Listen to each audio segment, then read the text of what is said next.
Hello दोस्तों, स्वागत है आपका हमारे चैनल यूपी एग्जाम क्रिजर में। दोस्तों, आज के वीडियो में हम 9 अप्रैल से संबंधित उत्तर प्रदेश के सभी एग्जाम्स के लिए मोस्ट इंपॉर्टेंट करंट अफेयर के क्वेश्चंस को डिस्कस करेंगे और हर एक क्वेश्चन से रिलेटेड आपको फैक्ट भी बताएंगे। और वीडियो के अंत में हम आपसे एक क्वेश्चन भी पूछेंगे जिसका जवाब आपको कमेंट बॉक्स में देना है। और अगर आपको इसकी PDF डाउनलोड करनी है तो इसकी PDF आप हमारे टेलीग्राम ग्रुप से डाउनलोड कर सकते हैं। टेलीग्राम ग्रुप की लिंक आपको वीडियो के डिस्क्रिप्शन में मिल जाएगी। तो चलिए शुरू करते हैं। आज का सेशन शुरू करने से पहले हम कल के क्वेश्चंस का रिवीजन करेंगे। कल का पहला क्वेश्चन है, लॉन्च पुस्तक क्वीन ऑफ फायर की लेखिका कौन है? इसका जो करेक्ट आंसर है वो है option number D, Devika Rangachari. अगला क्वेश्चन है, उत्तर प्रदेश सरकार कितने और शहरों में पुलिस कमिश्नरेट प्रणाली लागू करने जा रही है? इसका जो करेक्ट आंसर है वो है ऑप्शन नंबर सी, 4 और शहरों में। और दोस्तों, उत्तर प्रदेश करंट अफेयर की लास्ट 1 ईयर की अगर आपको PDF डाउनलोड करनी है तो इसकी लिंक आपको वीडियो के डिस्क्रिप्शन में मिल जाएगी। वहाँ से आप इस PDF को डाउनलोड कर सकते हैं। इस PDF में हमने जनवरी से लेकर के दिसंबर 2021 तक के उत्तर प्रदेश करंट अफेयर के सभी इंपॉर्टेंट क्वेश्चंस को विस्तार पूर्वक बताया है। और दोस्तों, इसके साथ ही हमने करंट अफेयर्स के साथ साथ यूपी GK के जो इम्पोर्टेंट टॉपिक हैं उसको भी हमने इस PDF में कवर किया है। और दोस्तों, इसके साथ ही अगर आपको मार्च महीने की जो PDF है करंट अफेयर की वो डाउनलोड करनी है तो उसकी लिंक भी आपको वीडियो के डिस्क्रिप्शन में मिल जाएगी। तो वहाँ से आप ये दोनों PDF डाउनलोड कर सकते हैं। और दोस्तों, PDF डाउनलोड करने में अगर कोई भी प्रॉब्लम होती है तो साइट पर आपको WhatsApp नंबर और ईमेल मिल जाएगा जिस पर आप कॉन्टैक्ट कर सकते हैं। अगला क्वेश्चन है, फोर्ब्स बिलियनियर्स लिस्ट 2022 के अनुसार दुनिया के सबसे अमीर व्यक्ति कौन बने? तो ये बने हैं एलोन मस्क, यानी ऑप्शन नंबर बी यहाँ पे करेक्ट होगा। अगला क्वेश्चन है, हाल ही में जारी Haroon richest self women in the world 2022 report के अनुसार दुनिया में सबसे अधिक अरबपति महिलाएं किस देश में हैं? इसका जो करेक्ट आंसर है वो है ऑप्शन नंबर ए, चाइना में। अगला क्वेश्चन है, नागरिक उड्डयन मंत्रालय द्वारा हाल ही में किस योजना को शुरू किया गया है? इसका जो करेक्ट आंसर है वो है ऑप्शन नंबर बी, अंतर्राष्ट्रीय हवाई संपर्क की योजना को। अगला क्वेश्चन है, हाल ही में सूचना एवं प्रसारण मंत्रालय द्वारा किस सेवा पोर्टल को लॉन्च किया गया? इसका जो करेक्ट आंसर है वो है ऑप्शन नंबर ए, ब्रॉडकास्ट सेवा पोर्टल को। अगला क्वेश्चन है, हाल ही में किस पत्रकार को चमेली देवी जैन पुरस्कार 2021 से सम्मानित किया गया? इसका जो करेक्ट आंसर है वो है ऑप्शन नंबर सी, आरिफा जौहरी को। और यहाँ पर ये हैं आरिफा जौहरी। अगला क्वेश्चन है, विश्व स्वास्थ्य दिवस कब मनाया जाता है? तो वर्ल्ड हेल्थ डे जो है ये हर साल 7 अप्रैल को मनाया जाता है। अगला क्वेश्चन है, सरदार बर्दी मुहम्मदोव किस देश के नए राष्ट्रपति बने? तो ये बने हैं तुर्कमेनिस्तान के नए राष्ट्रपति। तो दोस्तों, ये थे कल के क्वेश्चंस जिसका हमने रिवीजन किया। अब हम शुरू करते हैं आज का सेशन। आज का पहला क्वेश्चन है, उत्तर प्रदेश के किस कवि को सरस्वती सम्मान 2021 से सम्मानित किया जाएगा? इसका जो करेक्ट आंसर है वो है option number A, Ramdaras Mishra को। और यहाँ पर आप इमेज में देख सकते हैं, ये हैं उत्तर प्रदेश के जाने माने कवि रामदरस मिश्रा, जिन्हें 2021 का सरस्वती सम्मान दिया जाएगा। KK बिड़ला फाउंडेशन ने ये घोषणा की है कि प्रसिद्ध कवि और साहित्यकार प्रोफेसर रामदरस मिश्रा को उनकी कविताओं के संग्रह मैं तो यहाँ हूँ के लिए जो है प्रतिष्ठित सरस्वती सम्मान 2021 से सम्मानित किया जाएगा। दोस्तों, प्राप्तकर्ता का चयन जो है चयन समिति द्वारा किया जाता है और इसके वर्तमान में जो प्रमुख हैं वो कौन है? तो डॉक्टर सुभाष सी कश्यप जो है इस चयन समिति के अध्यक्ष हैं। और इसकी घोषणा कौन करता है? तो KK बिड़ला फाउंडेशन जो है इसकी घोषणा करता है। दोस्तों, प्रोफेसर रामदरस मिश्रा के बारे में अगर देखें तो इनका जो जन्म है वो 15 अगस्त 1924 को हुआ। कहाँ पर?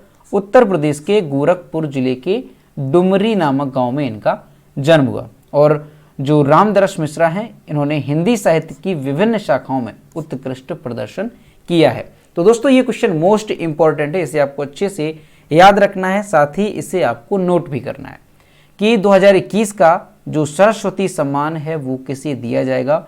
तो उत्तर प्रदेश के एक प्रसिद्ध कवि हैं प्रोफेसर रामदरस मिश्रा, इन्हें जो है 2021 का सरस्वती सम्मान दिया जाएगा। दोस्तों, सरस्वती सम्मान के बारे में अगर देखें तो सरस्वती सम्मान की जो स्थापना है वो 1991 में की गई थी। इस सम्मान की स्थापना। और ये जो सम्मान है ये देश के सबसे प्रतिष्ठित साहित्यिक पुरस्कारों में से एक है और ये हर साल किसी भारतीय नागरिक द्वारा किसी भी भारतीय भाषा में लिखे गए और पिछले 10 वर्षों के भीतर प्रकाशित उत्कृष्ट साहित्यिक कृति को दिया जाता है। इसमें दोस्तों क्या दिया जाता है, तो इसमें एक प्रशस्ति पत्र दिया जाता है, एक पट्टिका दी जाती है और 15 लाख रुपए का नगद पुरस्कार दिया जाता है। तो यहाँ पर आपको ये ध्यान रखना है कि जो 2021 का सरस्वती सम्मान है वो किसे दिया जाएगा, तो उत्तर प्रदेश के गोरखपुर जिले के डुमरी गांव के एक कवि हैं प्रोफेसर रामदरस मिश्रा, इन्हें ये पुरस्कार दिया जाएगा। अगला क्वेश्चन है, उत्तर प्रदेश में मुख्यमंत्री कन्या सुमंगला योजना के तहत लाभार्थियों को 15,000 रुपए से बढ़ाकर कितनी सहायता राशि दी जाएगी। तो ये जो सहायता राशि है वो 15,000 से बढ़ाकर के 25,000 कर दी गई है, यानी ऑप्शन नंबर बी यहाँ पे करेक्ट होगा। उत्तर प्रदेश सरकार ने जो बेटियों को लेकर के नकारात्मक सोच रहती है लोगों में, उसमें सुधार लाने के लिए ये योजना शुरू की थी। कौन सी योजना, तो मुख्यमंत्री कन्या सुमंगला योजना। दोस्तों इस योजना के माध्यम से प्रदेश की कन्याओं को 15,000 रुपए जो है आर्थिक सहायता के तौर पर दिए जाते थे, लेकिन अब ये जो सहायता राशि है इसे बढ़ा दिया गया है और 15,000 से बढ़ाकर के इसे 25,000 रुपए कर दिया है। तो ध्यान रखना है, कन्या सुमंगला योजना के तहत अब कितनी सहायता राशि दी जाएगी, तो 25,000 रुपए। अगला क्वेश्चन है, उत्तर प्रदेश में किस स्थान पर नवीन हवाई अड्डे के विकास के लिए हाल ही में उत्तर प्रदेश सरकार और भारतीय विमानपत्तनम प्राधिकरण के मध्य समझौता किया गया। इसका जो करेक्ट आंसर है वो है ऑप्शन नंबर सी, अयोध्या में। अयोध्या में मर्यादा पुरुषोत्तम श्री राम अंतर्राष्ट्रीय हवाई अड्डे के विकास के लिए उत्तर प्रदेश सरकार द्वारा खरीदी गई करीब 318 एकड़ जमीन को लेकर नागरिक उड्डयन विभाग और भारतीय विमानपत्तनम प्राधिकरण के बीच पट्टा समझौता यानी लीज एग्रीमेंट किया गया। मुख्यमंत्री योगी आदित्यनाथ की मौजूदगी में 317.855 एकड़ जमीन के लिए यह समझौता किया गया है। तो ध्यान रखना है कि अयोध्या में जो मर्यादा पुरुषोत्तम श्री राम अंतर्राष्ट्रीय हवाई अड्डे का विकास किया जाएगा, तो इसके लिए 318 एकड़ जमीन पर एक समझौता किया गया है और यह समझौता किसके बीच में किया गया है, तो ध्यान रखना है नागरिक उड्डयन विभाग और भारतीय विमानपत्तनम प्राधिकरण के बीच ये समझौता किया गया है। अगला क्वेश्चन है, हाल ही में किस राज्य सरकार ने मुख्यमंत्री उद्यम क्रांति योजना शुरू की है। इसका जो करेक्ट आंसर है वो है option number B, Madhya Pradesh ने। मध्य प्रदेश के जो मुख्यमंत्री हैं शिवराज सिंह चौहान, उन्होंने हाल ही में एक योजना शुरू की है। किस नाम से, तो उद्यम क्रांति योजना के नाम से ये शुरू की है। दोस्तों अधिकारियों के अनुसार एमएसएमई विभाग की गजट घोषणा के अनुसार पहली बार नवंबर 2021 में एमपी मुख्यमंत्री उद्यम क्रांति योजना की घोषणा की गई थी, लेकिन इसे कभी निष्पादित नहीं किया गया। तो अभी जो है इस योजना को इसका शुभारंभ किया गया है और इस योजना के तहत क्या प्रावधान है, तो इस योजना के तहत युवाओं को स्वरोजगार के लिए 1 लाख रुपए से लेकर के 50 लाख रुपए तक ऋण दिया जाएगा। इस योजना की अनूठी विशेषता यह है कि राज्य सरकार 3% ब्याज सब्सिडी के साथ साथ बैंक गारंटी भी प्रदान करती है। तो दोस्तों ध्यान रखना है कि उद्यम क्रांति योजना किस राज्य से संबंधित है, ये मध्य प्रदेश से संबंधित है। दोस्तों मध्य प्रदेश की बात है तो मध्य प्रदेश के बारे में जानते हैं। तो यहाँ पर मैप में देखेंगे कि मध्य प्रदेश कहाँ पर है, तो यहाँ पर आप देखेंगे ये है मैप में मध्य प्रदेश। तो जो मध्य प्रदेश है ये भारत के किन किन राज्यों की सीमा को साझा करता है, तो यहाँ पर आप देखेंगे जो मध्य प्रदेश है ये राजस्थान की सीमा को, इसके साथ ही उत्तर प्रदेश, इसके साथ ही छत्तीसगढ़ और यहाँ पर महाराष्ट्र और यहाँ पर गुजरात। तो ये वो राज्य हैं जिनकी सीमा को टच करता है कौन, मध्य प्रदेश। दोस्तों मध्य प्रदेश की कैपिटल क्या है, तो भोपाल मध्य प्रदेश की कैपिटल है। मध्य प्रदेश के चीफ मिनिस्टर कौन है, तो शिवराज सिंह चौहान। और मध्य प्रदेश के गवर्नर कौन है, तो मंगू भाई छगन भाई पटेल मध्य प्रदेश के गवर्नर हैं। दोस्तों मध्य प्रदेश में लोकसभा सीटों की संख्या कितनी है, तो ध्यान रखना है 29 यहाँ पर लोकसभा सीटों की संख्या है और 11 यहाँ पर राज्यसभा सीटों की संख्या है। और दोस्तों जो मध्य प्रदेश है ये एरिया वाइज आपको ध्यान रखना है, एरिया वाइज इसकी जो रैंकिंग है वो कितनी है, तो ये 2nd नंबर पर आता है भारत में क्षेत्रफल की दृष्टि के हिसाब से।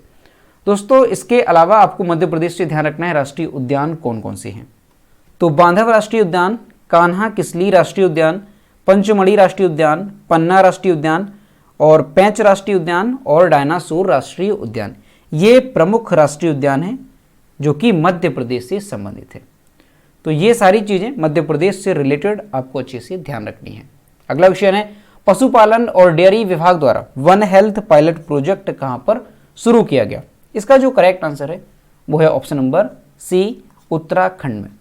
भारत सरकार के पशुपालन और डेयरी विभाग ने वन हेल्थ सपोर्ट यूनिट के माध्यम से वन हेल्थ फ्रेमवर्क को लागू करने के लिए उत्तराखंड में एक पायलट प्रोजेक्ट शुरू किया। यूनिट का मुख्य लक्ष्य पायलट प्रोजेक्ट की तैनाती के दौरान सीखे गए सबक के आधार पर एक राष्ट्रीय एक स्वास्थ्य रोड मैप बनाना है।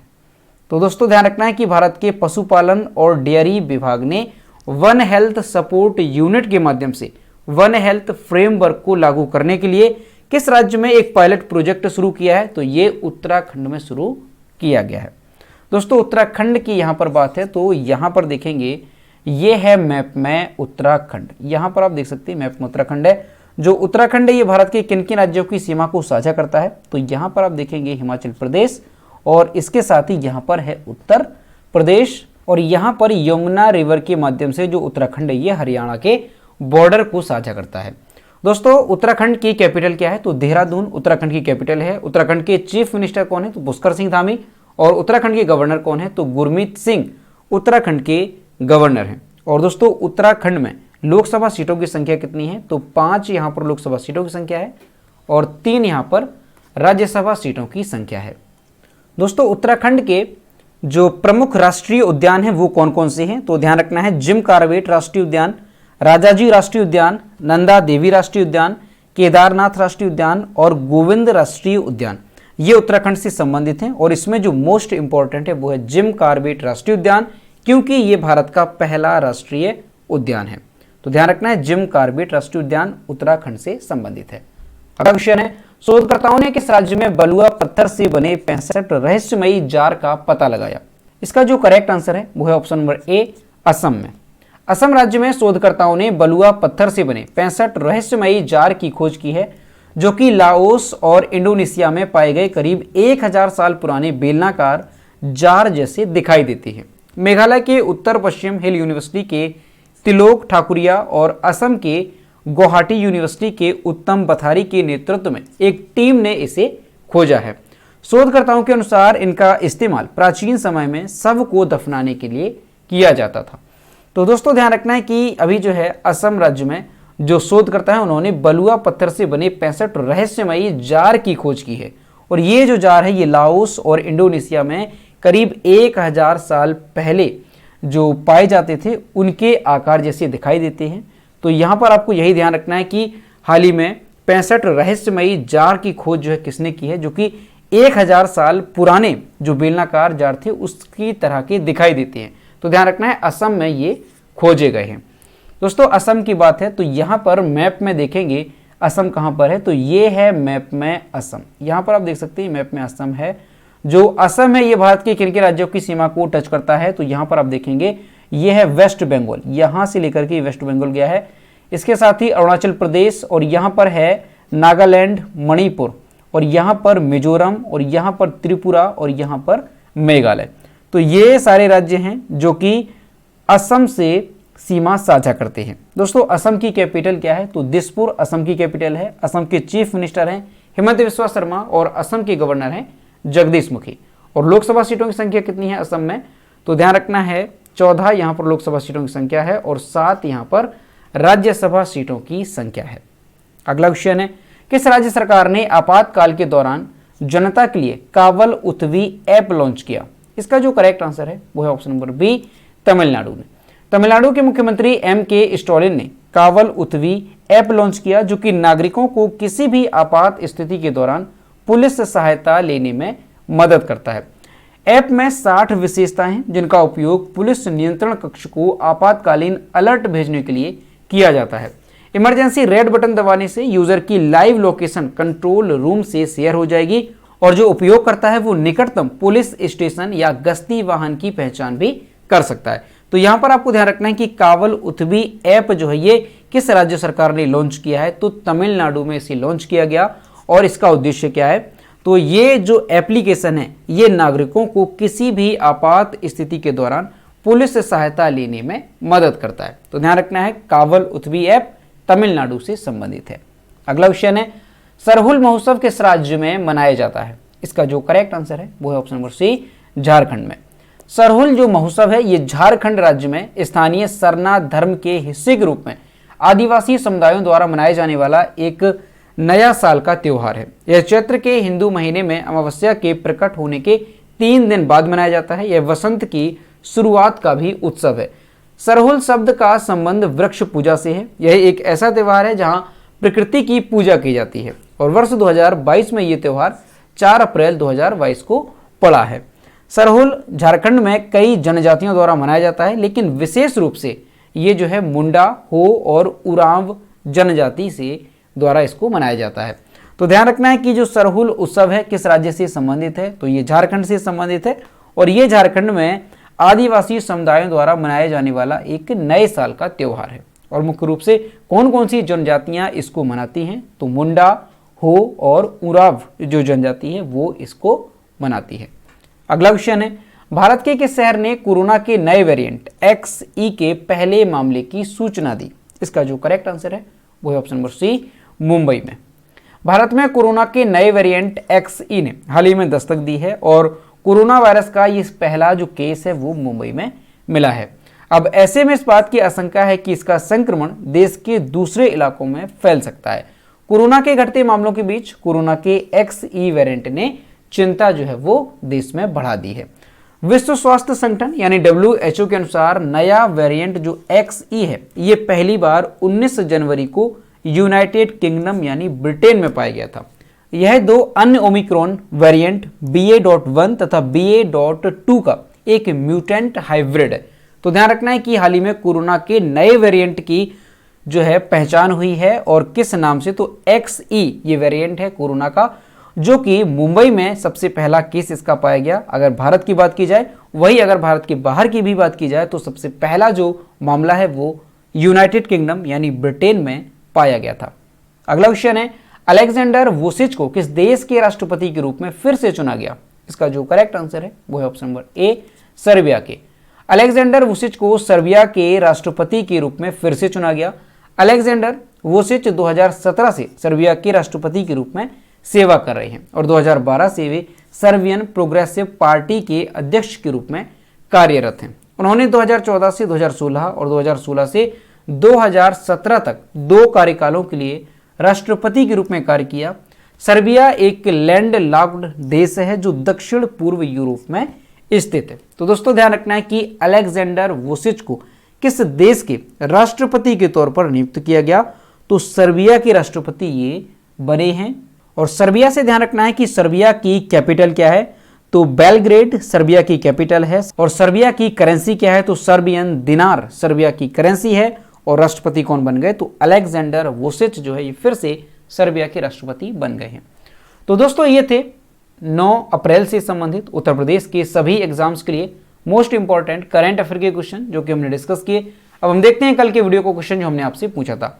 तो यह है कल के वीडियो को क्वेश्चन जो हमने आपसे पूछा था, उत्तर प्रदेश का पहला मेगा टेक्सटाइल पार्क कहां पर बनाया जाएगा? इसका जो करेक्ट आंसर था वो ऑप्शन नंबर बी था, लखनऊ। और लगभग सभी स्टूडेंट्स ने इसके सही जवाब किए। और मैं आपसे हर रोज कहता हूं कि जो भी क्वेश्चन आपसे पूछा जाए तो सभी लोग क्वेश्चन का आंसर जरूर किया करो। तो ये है आज का क्वेश्चन, उत्तर प्रदेश में कहां पर सूबे का सबसे ऊंचा हाइड्रोलिक प्लेटफॉर्म लगेगा? ऑप्शन नंबर ए है कानपुर, बी है नोएडा, सी है लखनऊ और डी है गाजियाबाद। तो इसका जो भी करेक्ट आंसर है वो आपको कमेंट बॉक्स में बताना है। तो दोस्तों अगर आपको आज का वीडियो पसंद आया हो तो वीडियो को लाइक करें, अपने दोस्तों के साथ शेयर करें और अगर अभी तक हमारे चैनल पर नए हैं तो चैनल को सब्सक्राइब करना ना भूलें। साथ ही बेल आइकन को भी प्रेस करें ताकि टाइम टू टाइम नोटिफिकेशन आप तक पहुंचता रहे। तो मिलते हैं नेक्स्ट वीडियो में। Thank you.